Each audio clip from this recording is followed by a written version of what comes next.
Good afternoon and welcome to another session on my BS Buster. So today I'm going to be tackling a subject that I know a lot of people struggle with, and that is money problems. So I'm no stranger to money problems myself, but especially if I don't have money in my bank account and a large bill comes in, it's difficult to keep the anxiety at bay when that happens. But I do not have any money problems, and I want to share with you how I managed to achieve this blissful status. Firstly, I can assure you it is not because I have millions of dollars in my bank account. I made a TikTok a few days ago. I literally showed my bank accounts. Honestly, I don't normally check how much money is in my bank account. But I was doing this TikTok, so for demonstrational purposes, I did go in and check, and there's basically nothing in there. I think I'm negative about $6,500 because of my credit card. So when I say I don't have money problems, it doesn't mean I'm rich. I believe myself to be wealthy because I can afford to do anything that I want to do in this world, but that's not necessarily reflected in my bank account. But that is because being rich or wealthy is not always reflected in your bank account. In your bank account is your cash flow, not your wealth. So let's get into this. The specific question I was asked was, what happens if your rent is not paid and you risk losing your home? So I'm going to do the BS Buster using that as an example. And I'm going to show you how not having the money for your rent doesn't have to be a problem. Okay, so first, in order to go through the BS Buster, we need to structure the question in the right format, which is to say, I am emotion with situation because what happened. So I am afraid with not being able to pay my rent because I might lose my home. Okay? I am afraid with not being able to pay my rent because I might lose my home. So, as always, I'm going to sit quietly for a little bit and I'm going to get into the vibe of how I feel when I don't have money in my bank account to pay my rent. And this doesn't happen to me anymore, but it definitely used to when I wasn't using my BS Buster. So I'm going to try and channel those feelings. I'm going to sit with my eyes closed and feel the fear, feel the anxiety, feel the terror, feel the negative emotions that go along with thinking that I can't pay my rent.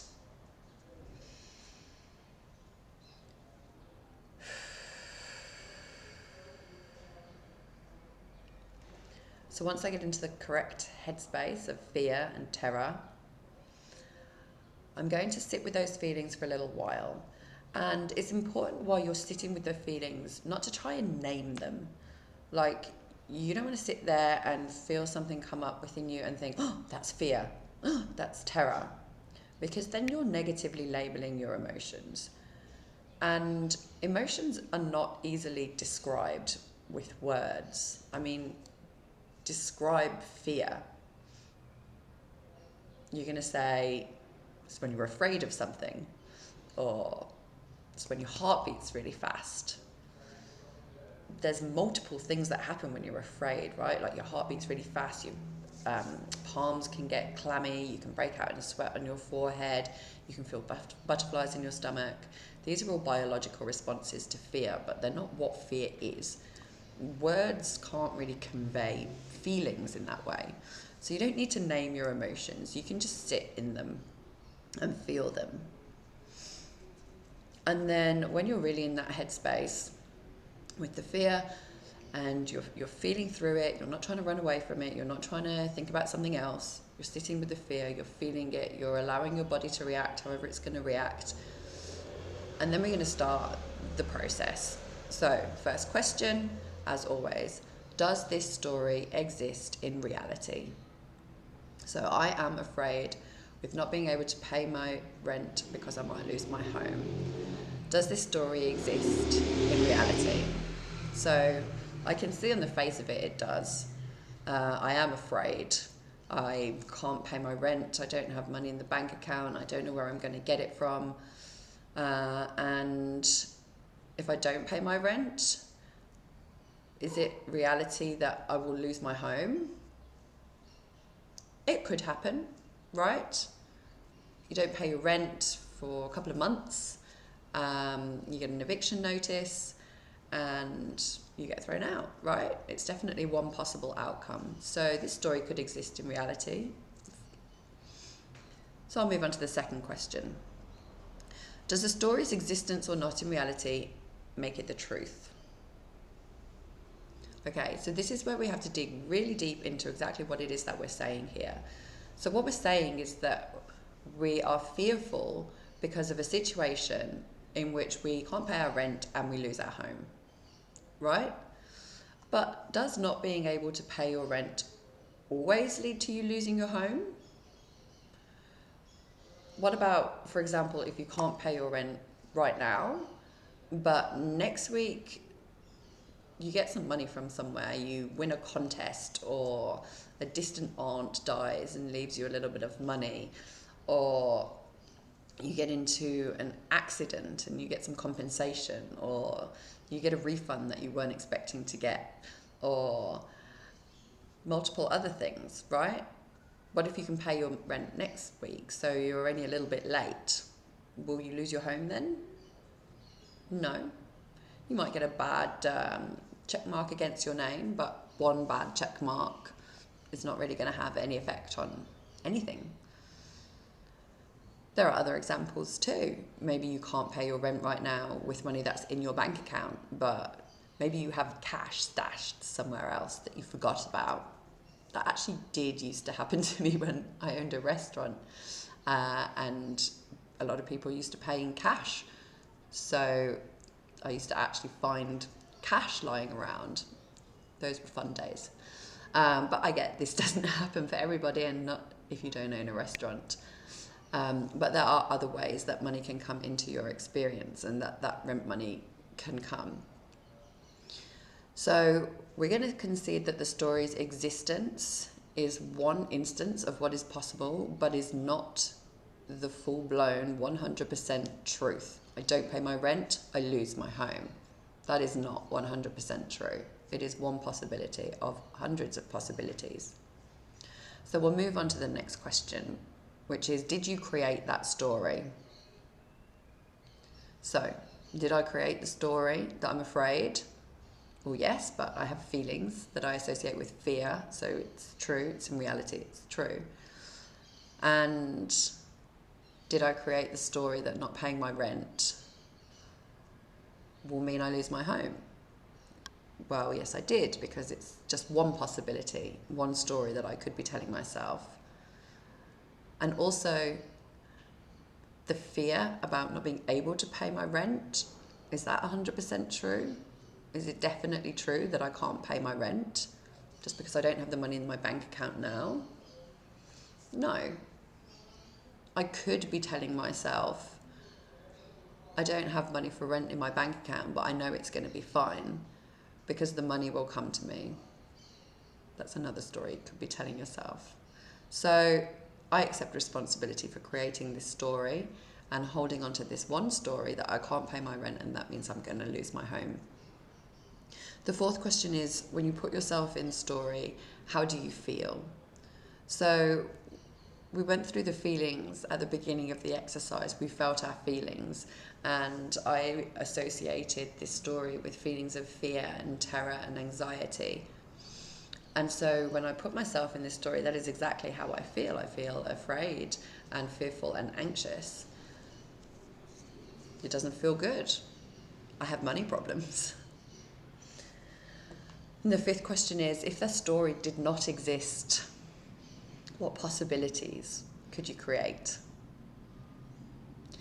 So with this question, I can look into the other possibilities, not the story that I've chosen to believe about not being able to pay my rent and that meaning that I'm going to lose my home, but the other possibilities, which are, maybe there is a way that I can pay my rent and I will not lose my home. Maybe there is a way that I don't pay my rent but I also don't lose my home.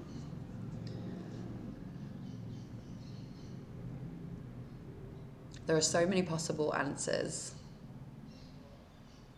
There are so many possible stories that I could tell myself. What's the best possible story that you could tell yourself? You win the lottery, that you get a large amount of money appear in your existence, right? And then your bills are taken care of for the foreseeable future. Why don't I cling to that story? Why don't I cling to the story that I can't pay my rent right now, but I might win the lottery tomorrow and it will all be taken care of? It seems unlikely, right? But is it any more unlikely than what you're telling yourself? That one potentially late rent payment is going to lose you your home? Okay, maybe it's a little bit less likely, especially in the rental crisis that's happening at the moment. But there are possibilities attached to each possible outcome. And none of the possibilities are zero. Each possible outcome has some possibility attached to it. So pick one that makes you feel good. Okay, so I'm going to pick the possibility that I can't pay my rent today and it's going to be okay by tomorrow. I'm going to get some money in. And then when I live into this possibility, when this is the possibility that is running around my head, I'm not stressing out anymore.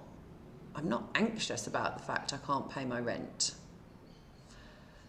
I need to make it abundantly clear here that nothing about the situation has changed. The rent is still due in a few days, the bank account is still empty, but I no longer have a money problem. I'm no longer stressed and anxious about it. And from that space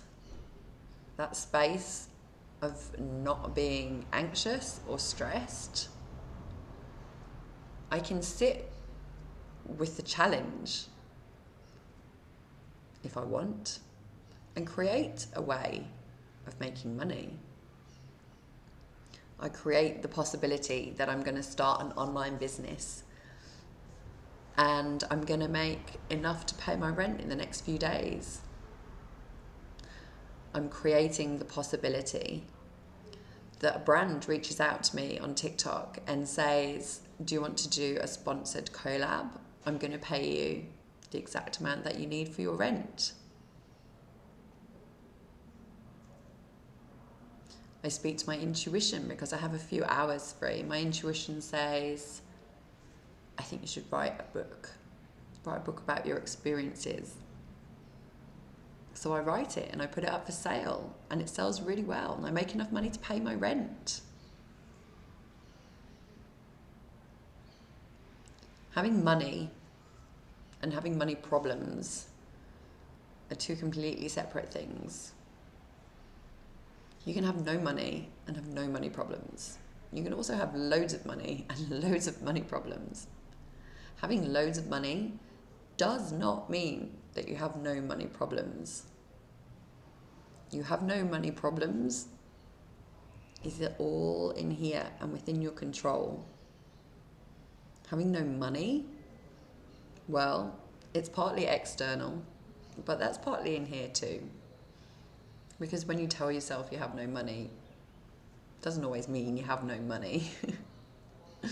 But we'll get into that in another session. So I hope you found this useful. If you want to use the Bullshit Buster yourself, then you can follow the link that I'll post below. It's completely free to use, and please, if you do use it, send me some feedback. I want to know how you guys get on and if it helps you.